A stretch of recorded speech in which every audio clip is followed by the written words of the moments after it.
Unang araw, Luzon, Visayas at Mindanao sa aking mga viewers, aking mga subscribers, aking mga kabakatiit sa iba't ibang sulok ng Pilipinas. Ngayon mga katiit ay maiba muna tayo dahil nais kong ipakita sa inyo itong nakita ko na isang uri ng hayop mga katiit. Ang tawag po nito sa English ay giant click beetle mga katiits. Ang tawag nito sa Bisaya ay tando.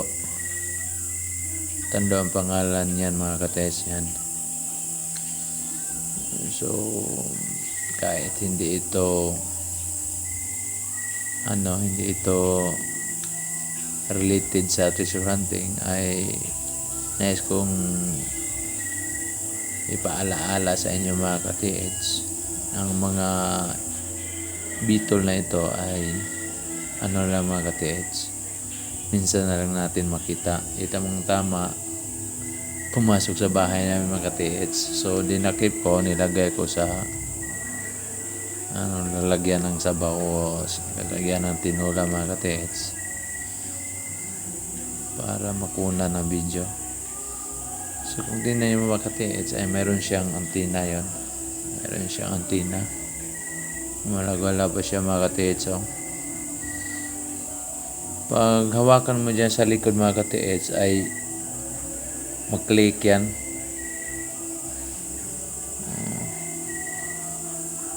Mag-click yan at gumawa yan ng tunog mga katiits. Tek! Tek! Ganun yan mga katiits. So, ibang klase ito mga katiits. Kasi nakita ko ito noon pa ng kabataan ko mga katiits. At nang nakaedad na ako, 50 years old na ako, ngayon ko pa,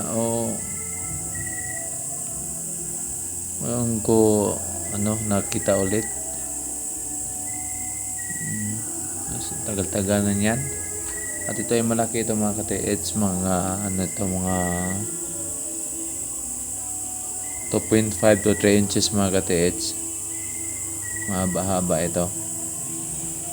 So talaga na mga katiits, maganda siyang tingnan. Para siyang para lang siyang bato. Brown ang kulay mga katiits. So alam ko mga katiits na kung pumunta kayo sa mga dig site ninyo ay makita kayo minsan ito. So para malaman ninyo ang pangalan nito, so minabuti kong videohan at i-upload sa aking YouTube channel para kung makakita mo kayo nito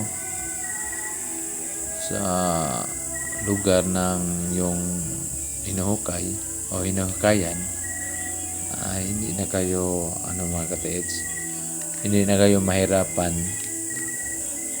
kung sakaling may magtanong sa inyo na ano ang pangalan niyan. So ang pangalan niyan mga katiits, ulitin ko, ay giant click beetle mga katiits. Kasi mag-click kasi yan pag hawakan mo dyan sa likod, sa likuran niya, ganunin mo, hawakan mo, kusa yung pak, tek, tek. Ayan mga katiits, mag-click yan para mag-on. Tek, ano yan mga katiits. So ganyan ang kanyang tunog mga katiits. Parang nagkakaawa rin kasi pag hawakan mo yan sa likod mga katiits, matigas kasi yung, kahit gaano katigas yung mga katiits, yung kung nasaan sila, kung doon sila sa bato tapos hawakan mo sa likuran, talagang gumano niya mga katiits hanggang lumabas yung parang mga katiits, yung dugo siguro nila sa kanilang bunganga mga katiits, lumalabas. Kasi hindi yan pag hawakan mo yan sa likod, hindi yan titigil mga katiits. Ganun talaga yan. hanggang lumalabas o lumabas yung kanilang parang dugo sa bunganga nila mga katiits. Ganyan sila mga katiits. Ganyan ang kanilang characteristics. Ayaw nila na hawakan sila sa likuran. Kasi pag hawakan yan, ay kusang kagalaw yung ulo nila mga katiits. Pak! At kusang gagalaw yan. So, tulad ng sinabi ko kanina, kahit gaano ka tigas yung matamaan ng kanilang ulo, ay matamaan talaga mga katiits. Hindi tayo agayan titigil mga katiits hanggang hindi mo bitawan yung likuran nila. Lagi yan mag-click-click, tawag nga giant click beetle. Talagang mag-click yan mga katiits. Hawakan sa likod, mag-click yan.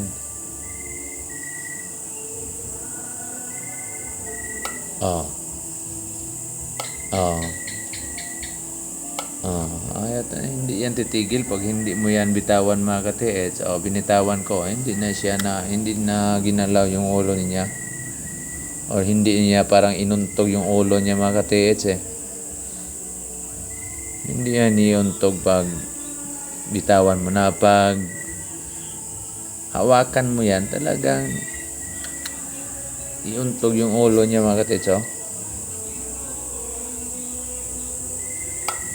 Kaya nga tinawag na giant click beetle kasi parang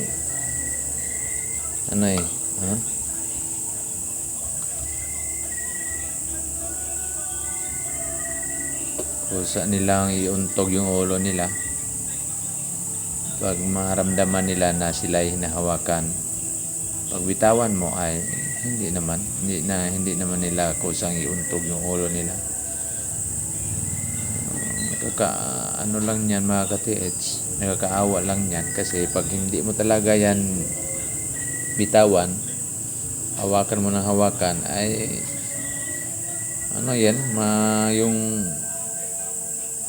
yung parang dugo nila ay lalabas sa kanilang bunganga mga katiits. So talagang namangha ako nito mga katiits kasi napakalaki ito. Parang 2 inches, malapit na ito mag 3 inches. Mahaba ito mga katiits.